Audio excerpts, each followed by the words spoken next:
Encyclopedia Chicago 1950 പ്രസിദ്ധീകരിച്ച ഇതിന്റെ 4ാമത്തെ വാള്യം. ഇതും കൂടി പറഞ്ഞിട്ട് നമുക്ക് വിഷയത്തിലേക്ക് കടക്കാം. അതില് 2 പാരഗ്രാഫ് അത് പരലോകത്തെ കുറിച്ചുള്ളതാണ്. അതായത് all the materials in the universe will explode again in another big bang, resulting in the new phase of universe resembling the present one. If the universe has not bound, the cosmological expansion will not halt, and the galaxies and stars will all die, leaving the cosmic into a cold and virtually empty. ഒരു ഒതന്റിസിറ്റിക്ക് വേണ്ടി പറഞ്ഞതാണ്. അതായത് ശാസ്ത്രം പറയുന്നത് ഈ ലോകത്തുള്ള എല്ലാ വസ്തുക്കളും ഒന്നുകൂടി പൊട്ടിത്തെറിക്കും. ആ പൊട്ടിത്തെറി എന്തിലാണ് കലാശിക്കുക? ഈ ലോകം തീരും, ഈ പ്രപഞ്ചം അവസാനിക്കും. ആ പൊട്ടിത്തെറിയുടെ ഫലമായി resulting the new phase of universe resembling the present one. ആ പൊട്ടിത്തെറിയുടെ ഫലമായി ഉണ്ടാകുന്ന പ്രത്യേകമായ അവസ്ഥയിൽ നിന്ന് നാളിതുവരെ ഞാനും നിങ്ങളും കണ്ടിട്ടും കേട്ടിട്ടും ചിന്തിച്ചിട്ടും മനസ്സിലാക്കിയിട്ടും ഇല്ലാത്ത ഒരു പുതിയ ലോകത്തിന്റെ ആവിർഭാവമുണ്ടാകും. ഏതാണ് ആ പുതിയ ലോകം എന്നറിയോ? ആ പുതിയ ലോകം ഏതാണെന്നറിയോ? സൂറത്തുൽ അബസയിലൂടെ അല്ലാഹു സുബ്ഹാനഹു വ തആല നമുക്ക് പരിചയപ്പെടുത്തി തന്ന ലോകം. യൗമ യഫിറുൽ മർഉ മിൻ അഖീഹി وأمه وأبيه وصاحبته وبنيه لكل امرئ منهم يومئذ شأن يغنيه وجوه يومئذ مسفرة ضاحكة مستبشرة ووجوه يومئذ عليها غبرة ترهقها قترة أولئك هم الكفرة الفجرة. ബന്ധങ്ങൾക്ക് വിലയില്ലാത്ത, സെന്റിമെന്റ്സുകൾക്ക് വിലയില്ലാത്ത, കണ്ണുനീരിന് വിലയില്ലാത്ത, കൂട്ടുകാരന് വിലയില്ലാത്ത, മാതാവിനെ തിരിഞ്ഞു നോക്കാത്ത, പിതാവിനെ മൈൻഡ് ചെയ്യാത്ത, കൂട്ടുകാരനെ ഇട്ടെറിഞ്ഞു പോകുന്ന മാശറാവൻ സഭയെ കുറിച്ച് സൂറത്തുൽ അബസയിലൂടെ പടച്ച തമ്പുരാൻ പറഞ്ഞു തരികയാണ്. ആ മാശറയിൽ ശുപാർശകൾക്ക് സ്ഥാനമില്ല, ആ മാശറയിൽ സെന്റിമെന്റ്സുകൾക്ക് സ്ഥാനമില്ല. അമലുകൾ കുറഞ്ഞുകൊണ്ട് നരകത്തിന്റെ പാതാളത്തിലേക്ക് വലിച്ചിഴക്കപ്പെടുന്ന ഞാൻ എന്റെ മാതാവിന്റെ അടുത്തുപോയി ഞാൻ ചോദിക്കുകയാണ്, പൊന്നുമ്മ, ഉമ്മയുടെ കയ്യിൽ ഒരുപാട് അമലുണ്ട്, ഒരുപാട് അമലിന്റെ ഒരുപാട് കൂമ്പാരമുണ്ട്. ഇതാ ഉമ്മയുടെ പൊന്നുമകനായ ഞാനിതാ നരകത്തിന്റെ പാതാളത്തിലേക്ക് ആപതിക്കാൻ പോകുകയാ. എന്താണ് ആ നരകത്തിന്റെ അവസ്ഥ? തുമ്മലാ യമൂതു ഫീഹാ വലാ യഹ്യാ. അവിടെ ജീവിതമില്ല കേട്ടോ, അവിടെ മരണമില്ല കേട്ടോ. അതിന്റെ രണ്ടിനും നടുവിലുള്ള വല്ലാത്തൊരവസ്ഥയാണ്. ദീനരോധനങ്ങൾ മാത്രം ഉയരുന്ന വല്ലാത്തൊരവസ്ഥയുള്ള നരകത്തിന്റെ പാതാളത്തിലേക്ക് പൊന്നുമ്മ, ഉമ്മയുടെ ഈ പ്രിയപ്പെട്ട മകനിതാ വലിച്ചിഴക്കപ്പെടുകയാ. ഉമ്മയൊരൊറ്റ അമല് തന്നൊന്ന് സഹായിച്ചാൽ, ഉമ്മയുടെ കിതാബുകളിൽ രേഖപ്പെടുത്തപ്പെട്ട നന്മയുടെ ഓഹരിയിൽ നിന്ന് എനിക്ക് എന്തെങ്കിലും ഒന്ന് വിട്ടുതന്നാൽ ഒരുപക്ഷെ ഞാൻ സ്വർഗത്തിലേക്ക് പോയേക്കാം ഉമ്മ, അതുകൊണ്ട് എന്നെ ഒന്ന് സഹായിക്കണേ എന്ന് പറയുന്ന സമയത്ത് എന്റെ പ്രിയപ്പെട്ട മാതാവാ ലോകത്ത് വെച്ച് എന്നോട് പറയുന്ന മറുപടി, പൊന്നുമോനെ, ഇത് പരലോകമാണടാ. ഇവിടെ ബന്ധങ്ങൾക്ക് സ്ഥാനമില്ല മോനെ, ഇവിടെ സെന്റിമെന്റ്സുകൾക്ക് സ്ഥാനമില്ല മോനെ, ഇവിടെ കണ്ണുനീരുകൾക്ക് സ്ഥാനമില്ല മോനെ, ഇവിടെ വിലപേശലുകളില്ല. 10 മാസം ഗർഭം ചുമന്ന യാതനയും വേദനയും സഹിച്ച മാതാവിന്റെ വാത്സല്യം ഈ ലോകത്തില്ല. നിനക്ക് വേണ്ടി മരുഭൂമി കടന്നുകൊണ്ട് അറബിയുടെ ആട്ടും തുപ്പലുമേറ്റ് കാലങ്ങളോളം നിനക്ക് വേണ്ടി പണിയെടുത്ത അവസാനം താടിമുടികൾ നിറച്ചുകൊണ്ട് നാട്ടിലേക്ക് തിരിച്ചു വന്ന നിന്റെ പിതാവിന്റെ വാത്സല്യത്തിന്റെ ചൂടി ലോകത്തില്ല മോനെ.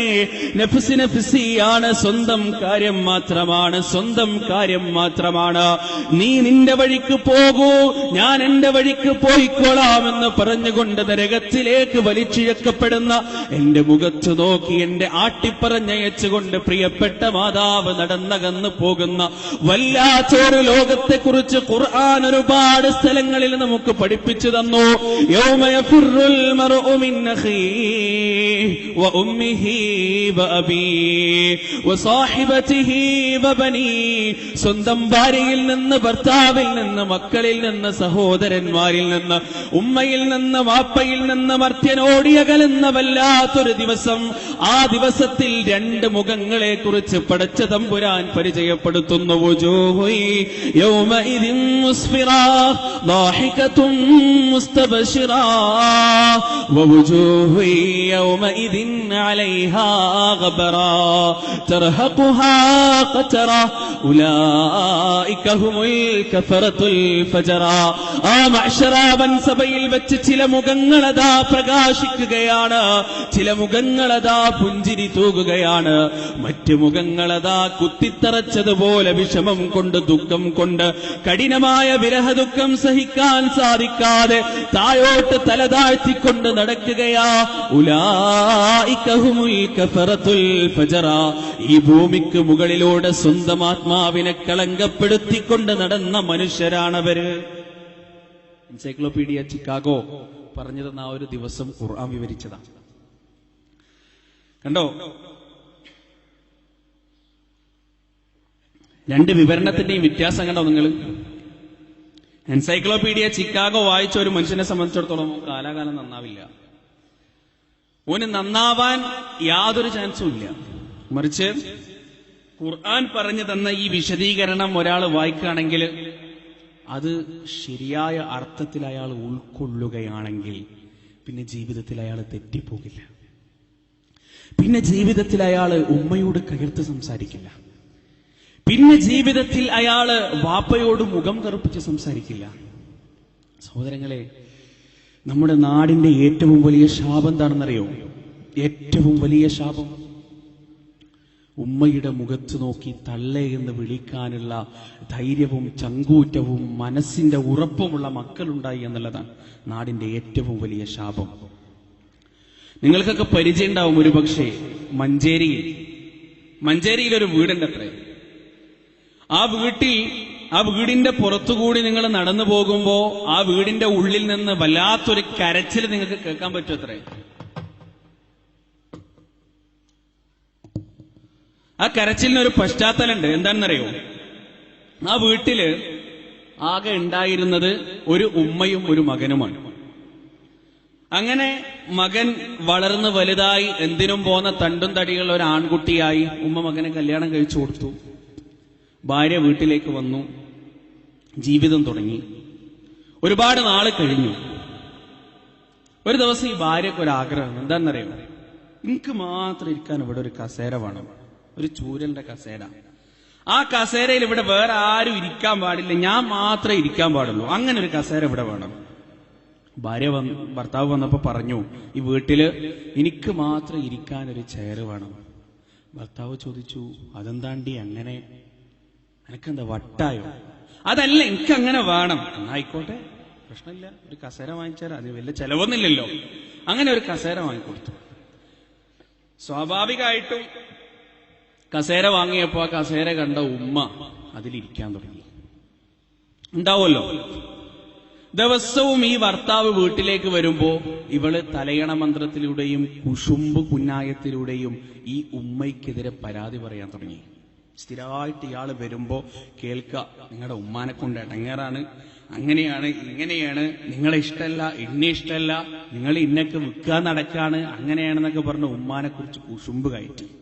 ഒരു ദിവസം ഈ കുശുമ്പിങ്ങനെ അതിന്റെ ഏറ്റവും മൂർധന്യ അവസ്ഥയിൽ ഇങ്ങനെ എത്തി നിൽക്കാണ് കേട്ടോ. അങ്ങനെ ഒരു ദിവസം ഈ മനുഷ്യൻ വീട്ടിലേക്ക് കയറി വരുമ്പോ ഉമ്മ ഇങ്ങനെ ആ കസേരയിൽ ഇരുന്നിട്ട് എന്തോ വായിക്കുക അങ്ങനെ ചെയ്യാണ്. ഇയാള് ഗ്രിൽസ് തുറന്ന് ചാടിക്കയറി ഉമ്മാന്റെ വയറ്റത്തൊരൊറ്റ ചവിട്ടി. മഞ്ചേരിയിൽ നടന്ന സംഭവമാണത്രേ. ഗ്രില്ല് തുറന്ന് ചാടിക്കയറി ഉമ്മയുടെ വയറ്റത്തേക്ക് ഒരൊറ്റ ചവിട്ടി. എന്നിട്ട് ചോദിച്ചു, തള്ളേ, നിങ്ങൾക്ക് നാണല്ലേ? എന്റെ പെണ്ണുങ്ങൾക്ക് ഇരിക്കാൻ വേണ്ടി ഞാൻ വാങ്ങിച്ചു കൊടുത്ത കസേരയിൽ ഇരുന്ന് കണ്ട് പുസ്തകം വായിക്കാൻ നാണല്ലേ നിങ്ങൾക്ക് തള്ളേ എന്ന് ആ ഉമ്മയുടെ മുഖത്ത് നോക്കി ഈ മനുഷ്യൻ ചോദിച്ചത്രേ. വയറ് പിടിച്ചുകൊണ്ട് ആ ഉമ്മ പറഞ്ഞു, മോനെ, എന്തൊരു ശക്തിയാണ്ടാ നിന്റെ കാലിന്, എന്തൊരു ശക്തിയാണടാ നിന്റെ കാലിന്. സഹോദരങ്ങളെ, ഒന്ന് ആലോചിച്ചു നോക്ക്. ഏതൊരു വയറ്റിലാണോ അവൻ ചവിട്ടിയത്, ആ വയറ്റിലാണ് 25 വർഷം മുമ്പ് 10 മാസക്കാലം ചുരുണ്ട് കിടന്നത്. ആ വയറ്റിൽ നിന്ന് കിട്ടുന്ന വെള്ളം, അവിടെ നിന്ന് കിട്ടുന്ന ഭക്ഷണം, അതിനുശേഷം ജനിച്ചു വീണതിന് ശേഷം ആ ഉമ്മയുടെ കരങ്ങളും ആ ഉമ്മയുടെ ചുണ്ടുകളും ആ ഉമ്മയുടെ മാരടവും ആ ഉമ്മയുടെ കണ്ണുനീരും നൽകിയ ചൂടേറ്റുകൊണ്ടാണ് അവൻ വളർന്നത്. പക്ഷേ ഒരു നിമിഷത്തിൽ വികാരം അവനെ കൈയടക്കിയപ്പോ, വികാരം അവന്റെ മനസ്സിനെ കീഴടക്കിയപ്പോ ഗ്രില്ല് തുറന്ന് ചാടിക്കയറി താൻ 10 മാസം കിടന്നിരുന്ന ഉമ്മയുടെ വയറ്റത്തേക്ക് ആഞ്ഞിച്ച വിട്ട് ഡയലോഗ് പൊട്ടിക്കാൻ മാത്രമുള്ള മൃഗമായി മാറിയ മനുഷ്യൻ. അല്ലെ, ശാപം 21-ാം നൂറ്റാണ്ടിന്റെ ശാപം. ഇത് മഞ്ചേരിയിലുള്ള ഏതെങ്കിലും ഒരു വീട്ടിലുള്ള ഏതെങ്കിലും ഒരു യുവാവിന്റെ സംഭവമോ അല്ലെങ്കിൽ ഏതെങ്കിലും ഒരു യുവാവിന്റെ സ്വഭാവമോ അല്ല, മറിച്ച് ആ യുവാവെന്ന് പറയുന്നത് 21-ാം നൂറ്റാണ്ടിനെ പ്രതിനിധീകരിക്കുന്ന യുവത്വമാണ്, യുവത്വത്തിന്റെ പ്രതീകം. അല്ലേ, ഇവിടെ ഇരിക്കുന്ന ഉമ്മമാർക്കറിയാം എങ്ങനെയാണ് മക്കളെ പെരുമാറുന്നത്. രാത്രി വൈകി വീട്ടിലേക്ക് വന്നു കഴിഞ്ഞാൽ എവിടെയാടാ നീ പോയത് എന്ന് ചോദിച്ചാൽ അതിന് മറുപടിയായി നല്ല ഒരു മറുപടി തരാം. ഉമ്മ, എനിക്ക് ഇന്നതൊക്കെ ആവശ്യമുണ്ടായിരുന്നു, ഇന്ന കാര്യങ്ങളൊക്കെ ചെയ്തു തീർക്കണ്ടായിരുന്നു, അതുകൊണ്ടാണ് ഞാൻ താമസിച്ചത് എന്ന് പറയാറുള്ള മക്കൾ വളരെ അപൂർവമായി മാറിയിരിക്കുന്നു. പിന്നെ നിനക്കെന്താ, ഞാൻ എവിടെങ്ങ് പോയാൽ എപ്പോഴും മനുഷ്യൻ വീട്ടിലേക്ക് കയറി വരുമ്പോ തുടങ്ങിക്കോളൂ തള്ള, എവിടെങ്കിലും പോയി കിടന്ന് ഉറങ്ങിക്കോണ്ടി എന്ന് പറയുന്ന മക്കൾ ഭൂരിപക്ഷമാണ് ഇന്ന് സമുദായത്തിൽ, ഭൂരിപക്ഷം. നഅൂദുബില്ലാ, അല്ലാഹു സുബ്ഹാനഹു വ തആല നമ്മെ കാത്തുരക്ഷിക്കട്ടെ സഹോദരങ്ങളെ. അതാണ് ഏറ്റവും വലിയ ദുരന്തം. ഇന്നാ മനുഷ്യൻ കിടന്ന് അനുഭവിക്കുകയാണ്. അല്ലേ, മാതാപിതാക്കളോടുള്ള അക്രമത്തിന്റെ ശിക്ഷയുടെ ജീവിക്കുന്ന തെളിവായി മഞ്ചേരി പ്രദേശത്ത് ഇന്നും ആ മനുഷ്യൻ ജീവിക്കുന്നു. എനിക്ക് ആ മനുഷ്യന്റെ വീടറിയില്ല, വ്യക്തിപരമായി അറിയില്ല, പക്ഷേ ആളുകൾ പറഞ്ഞ് ഞാൻ കേട്ടിട്ടുണ്ട്. കുറച്ച് ദിവസങ്ങൾക്ക് ശേഷം അദ്ദേഹത്തിന്റെ നഖം വെട്ടുന്ന സമയത്ത് കുറച്ചൊന്ന് കയറ്റി വെട്ടിപ്പോയി. അതൊരു പഴുപ്പായി. ആദ്യം മുട്ടിന്റെ താഴെ നിന്ന് മുറിച്ചു കളയേണ്ടി വന്നു, പിന്നെ തൊടന്റെ അവിടുന്ന് മുറിച്ചു കളയേണ്ടി വന്നു, ഡയഫ്രം വരെ പഴുപ്പെത്തി. അതിന്റെ മുകളിലോട്ട് മുറിച്ചു കളഞ്ഞാലും മനുഷ്യൻ മരിച്ചു. അതിന്റെ മുകളിലോട്ട് പഴുപ്പ് കയറി ഇന്ന് യാതനയും വേദനയും അനുഭവിച്ചു, ഒരു ക്യാൻസറിനേക്കാൾ വേദന അനുഭവിച്ചുകൊണ്ട് വീടിന്റെ 4 മതിലുകൾക്കുള്ളിൽ ആ മനുഷ്യൻ ജീവിക്കാൻ. സുബ്ഹാനല്ലാഹ്, അല്ലാഹു കാത്തുരക്ഷിക്കട്ടെ സഹോദരങ്ങളെ. അല്ലെ, ഉമ്മയോടും വാപ്പയോടും അനാവശ്യമായി പെരുമാറിയാൽ പടച്ചതമ്പുരാൻ ഈ ദുനിയാവിൽ നിന്ന് വിട്ടുപിരിയുന്നതിന്റെ മുന്നേ ശിക്ഷ തരുമെന്നതിന്റെ ജീവിക്കുന്ന തെളിവാണ് മഞ്ചേരി പ്രദേശത്ത് ഇന്നും നമുക്ക് കാണാൻ സാധിക്കുന്നത്. ഇന്ന് രാവിലെ വീട്ടിൽ നിന്ന് പുറത്തേക്ക് ഇറങ്ങി വരുമ്പോ ഉമ്മ പറഞ്ഞു, മോനെ മരുന്ന് കഴിഞ്ഞിട്ടുണ്ട്. അപ്പൊ നമ്മൾ എന്താ ചെയ്തത്? തിരിഞ്ഞു നോക്കി, താളെ വീടിന്റെ അകത്ത് പോയി ഇരുന്നോ, മരുന്ന് വാങ്ങിച്ചെന്നാ കഴിക്കൂല്ല. എന്നിട്ട് ആള് വീട്ടിൽ നിന്ന് പുറത്തിറങ്ങുമ്പോ തുടങ്ങും വെറുതെ ചെരക്കാൻ. നമുക്ക് ഒരുപാട് വിഷമുണ്ടായി. പുള്ളിത്തറ്റത്തിന്റെ അറ്റം കടിച്ചു പിടിച്ചുകൊണ്ട് വീടിന്റെ അകത്തലങ്ങളിലേക്ക് ഒരു മഹാസങ്കടത്തിന്റെ സാഗരം കടിച്ചു പിടിച്ചുകൊണ്ട് അകത്തേക്ക് പോയി. ചുക്കിച്ചുളിഞ്ഞ നിന്റെ ഉമ്മയുടെ കവിൽത്തടങ്ങളിലൂടെ ചാലിട്ടൊഴുകിയ കണ്ണുനീരിന് നിന്റെ മുന്നിൽ വിലയില്ലെങ്കിലും ഒരു നാടിനെ മുഴുവനും ചുട്ടുകരിക്കാൻ, മഹാസാഗരത്തിന്റെ കടൽ വെള്ളത്തെ മുഴുവനും മലിനീകൃതമാക്കാൻ ഇതിന് ശക്തിയുണ്ട്. അല്ലാഹുവിന്റെ പക്കൽ റിദല്ലാഹു ഫീ റിദൽ വാലിദൈൻ വസുഖ്തുല്ലാഹു ഫീ സുഖ്തുൽ വാലിദൈൻ. അല്ലാഹുവിന്റെ തൃപ്തി, അല്ലാഹുവിന്റെ പ്രീതി. ചുക്കിച്ചുളിഞ്ഞ് തുളിയുള്ള, എല്ലുകൾ ശോഷിച്ചു പോയ, കണ്ണിന് കാഴ്ചയില്ലാത്ത, ചെവിക്ക് കേൾവിയില്ലാത്ത, ഇംഗ്ലീഷ് അറിയാത്ത, ഫിലോസഫി അറിയാത്ത, എക്കണോമിക്സ് അറിയാത്ത, ലോകത്തിന്റെ തുടിപ്പറിയാത്ത, ചുക്കിച്ചുളിഞ്ഞ സൗന്ദര്യമില്ലാത്ത, ശബ്ദമാധുരിയില്ലാത്ത നിന്റെ മാതാവിന്റെ കണ്ണുനീരിന് നിന്റെ മുന്നിൽ വിലയില്ലെങ്കിലും അതിന് വില ഒരു സ്ഥലത്തുണ്ട്. 7 ആകാശങ്ങൾക്ക് മുകളിലിരുന്നു കൊണ്ട് ഈ ലോകത്തിന്റെ സ്പന്ദനത്തെ നിയന്ത്രിക്കുന്ന അല്ലാഹ്, ആ റബ്ബിന്റെ മുന്നിൽ ആ ഉമ്മയുടെ കണ്ണുനീരിന് വിലയുണ്ട് എന്ന് മനസ്സിലാക്കണമെങ്കിൽ സഹോദരങ്ങളെ, നമ്മുടെ യുവാക്കളെ ഖുർആൻ ഒന്ന് വായിച്ചു നോക്കണ്ടേ?